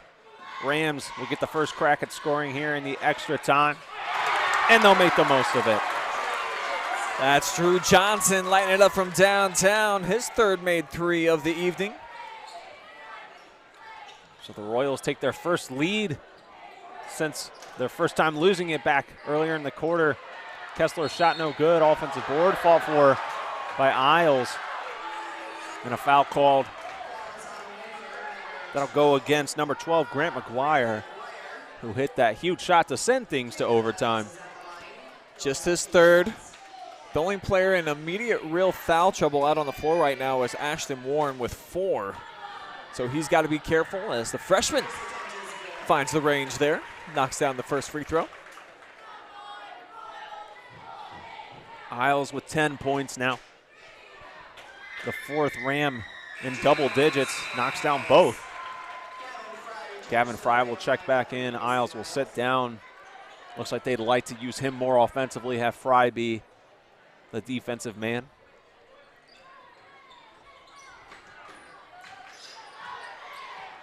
It's a 3-minute period in the first overtime. So we're about a minute and a half in.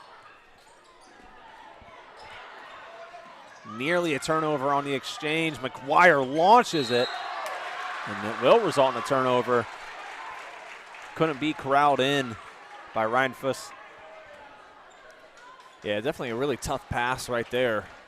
Cross court, that's a mega skip. And it's going to go down as turnover number 10 on the night for the Royals.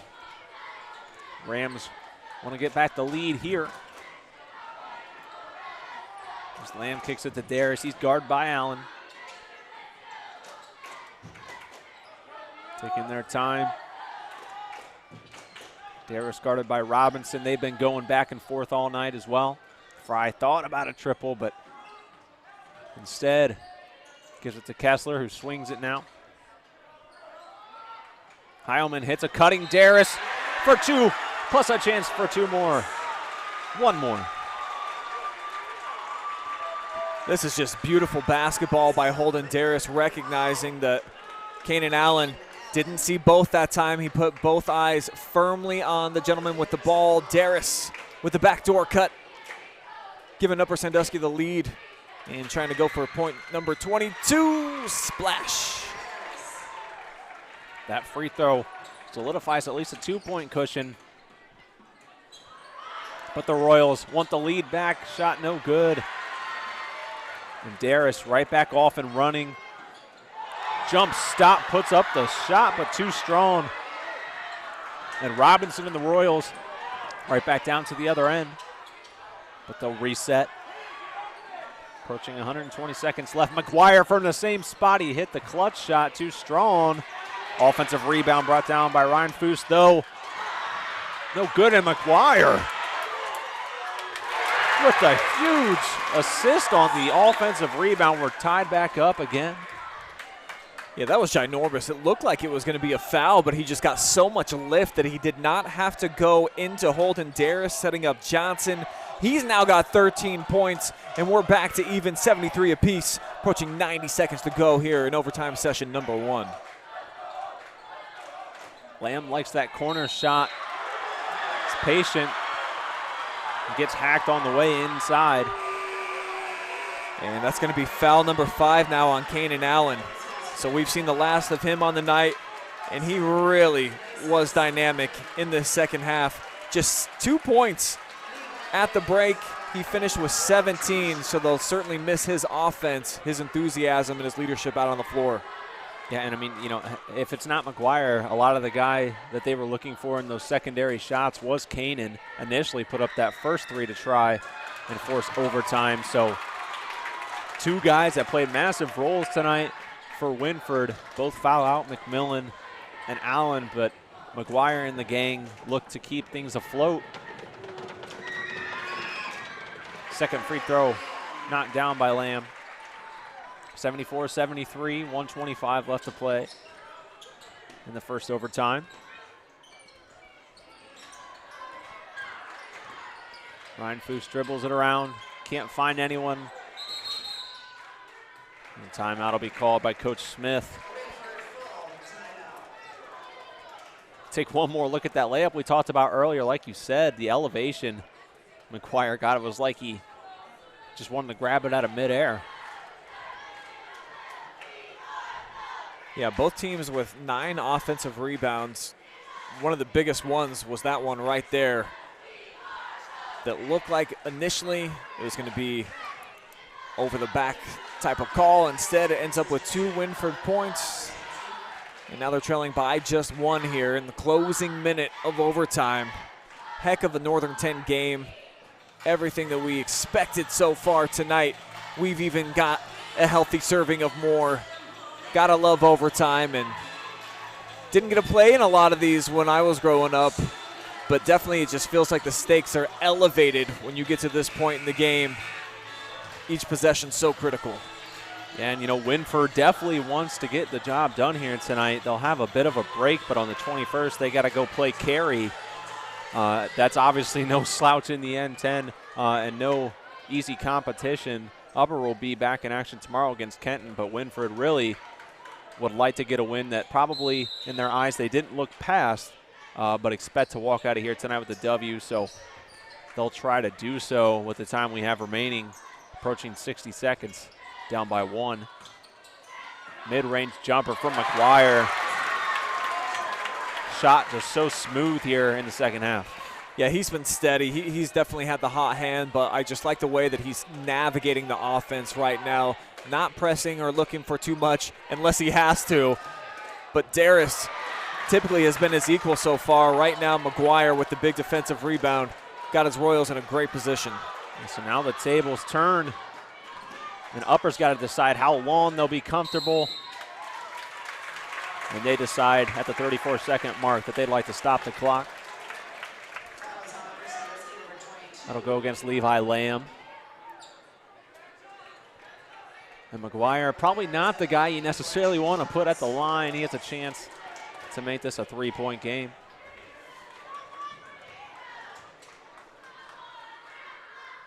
Knocks down the first with ease. Yeah, McGuire floating right around 70% on the season for Wynford from the free throw line. Justin Heilman checks in. Gavin Fry will take a seat for Upper. The second shot is knocked down and it's good. Back up to a 3-point game. Just under half a minute remaining. It's felt like we've had so many ebbs and flows already here towards the end of the fourth quarter and now in overtime, where you think one thing and then all of a sudden 30 seconds later at game time, it's something different. But the Rams going a little bit cold here. And with time falling down now, under 10 seconds, the Rams need to foul. But instead, Robinson says, "Give me 2, can't get it." So now Upper will have a chance. Levi Lamb for 3, but it'll be short. And that will do it. Wynford escapes the Rams 77-74 in overtime. Don't go anywhere, though. Coming up after the break, post-game stats, our MVP interview, who drop your nominations in the comments below. Analysis and more. You're watching high school basketball live and free on the OH Report.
Things to do than to job hunt or scramble to find your next great hire. So let Spherion do it. We say local is our superpower because we live and work where you live and work. We know the Mid-Ohio job market, and we're locally owned. So you won't find a partner who's more engaged and literally invested in your success. If you're ready for something better, start with Spherion. Visit us online at midohiojobs.net or call 419-747-7479.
We're back now with our Quest Federal Credit Union Player of the Game. It was the dude that sent the game into overtime, Grant McGuire, 23 points. 21 of those, though, came in the second half. I want to start there with you. It seemed like your mindset changed a lot offensively when one of your brethren felled out. A huge first half for Sam McMillan. He had 18 points kind of carrying the load. Then in the second half, you had to do a little bit more.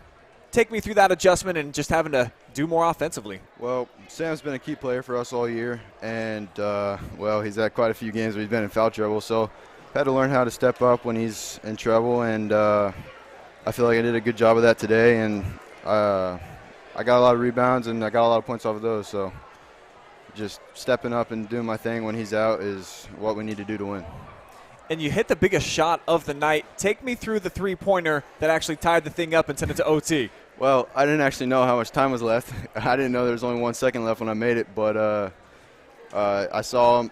He was guarding me tight, so I shot faked and threw it in.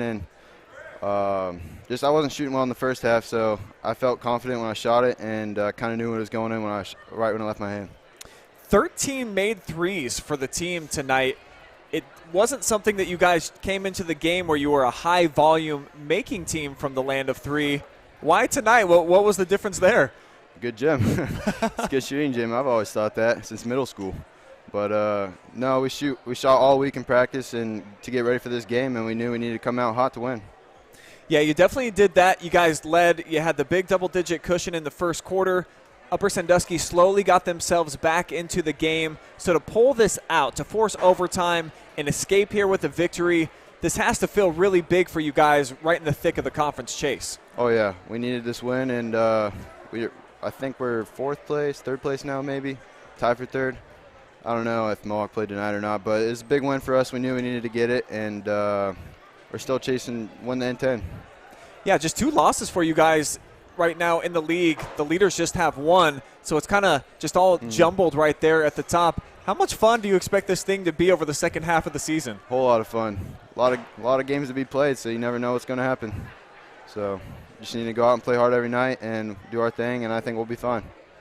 So moving forward for this team, you get the overtime win. I think you're up to 9 victories on the season. Would you say that this was an expected start for Wynford? Are you right at where you expected to be? When I came into the season, our first practice, yeah, I knew we were going to be around this point. I know a lot of fans here today didn't believe that.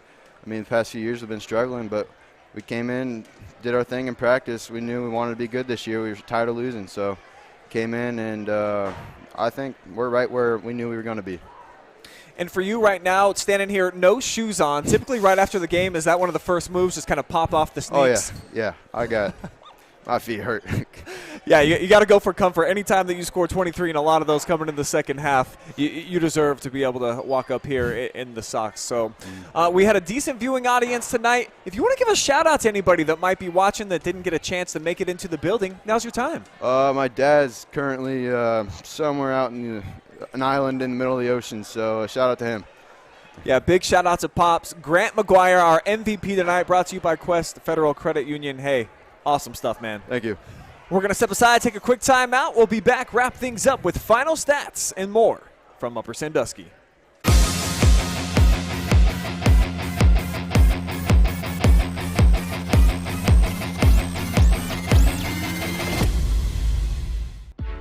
You have better things to do than to job hunt or scramble to find your next great hire.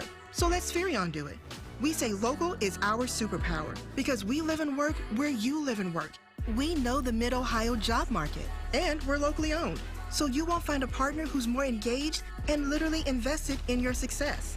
If you're ready for something better, start with Spherion. Visit us online at midohiojobs.net or call 419-747-7479.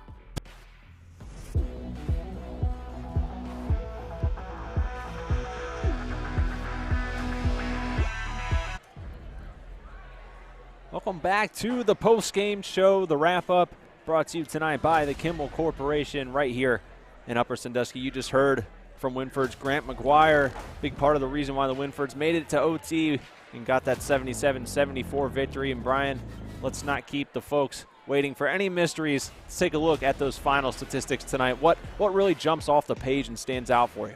Yeah, I don't think there's any question. It's those 13 made triples for Wynford, a team entering tonight. I think they only average maybe like 6 per game, so to double your output, that's huge for them. And they needed quite a few of those down the stretch to try to get back into the game. I thought Grant McGuire, he was huge. His shot selection at times phenomenal, and then Kanan Allen as well. A couple of really big threes down the stretch in the fourth quarter to get back into the game when it looked like Upper was going to escape here with a much-needed win for them, victory number 3 on the season.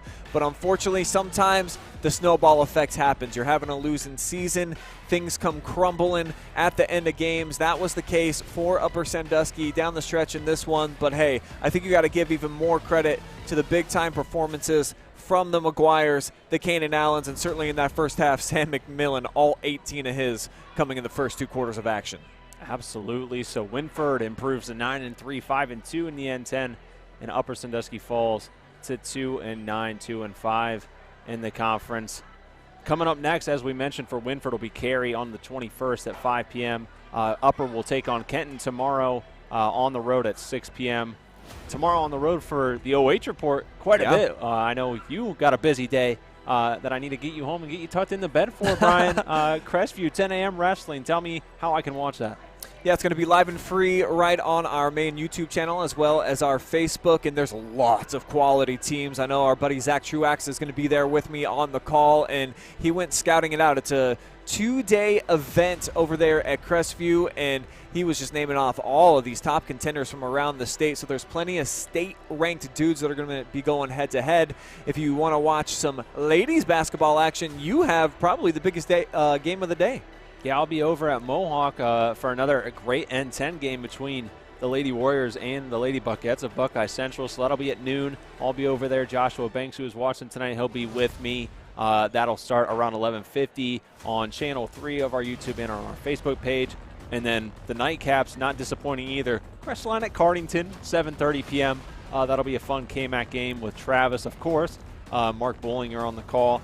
And then you will be right back in action. Colonel Crawford at Lucas for probably the premier boys game in the area at the end of the night. Oh, yeah, man. That's 2 powerhouses in small school basketball within North Central Ohio. You're talking about David Sheldon going on the road, trying to win inside of the Cub Cave. Always a tough place for an opponent to come into. And I'll have Joe Baylog with me on the call. Right. By the way, a birthday boy tomorrow, Joe Baylog. So a Hall of Famer in his prime on his birthday. It's bound to be a fun night. Yeah, we're going to have to not let that one slide past him as much as I'm sure he would want us to. But nonetheless, going to be another jam-packed full day of live and free tomorrow. So Want to thank you for rocking with us tonight, and be sure to tune in tomorrow. But for my crew here tonight, I want to thank everyone that was a part of it. Brian Skowronski on color commentary, Keaton Cooper locking it down on camera, Adam Thompson, our audio and video designer, and of course our wonderful sponsors, Wilson Tire, Chris Daris, Edward Jones, financial advisor, Brian Skowronski on color commentary again.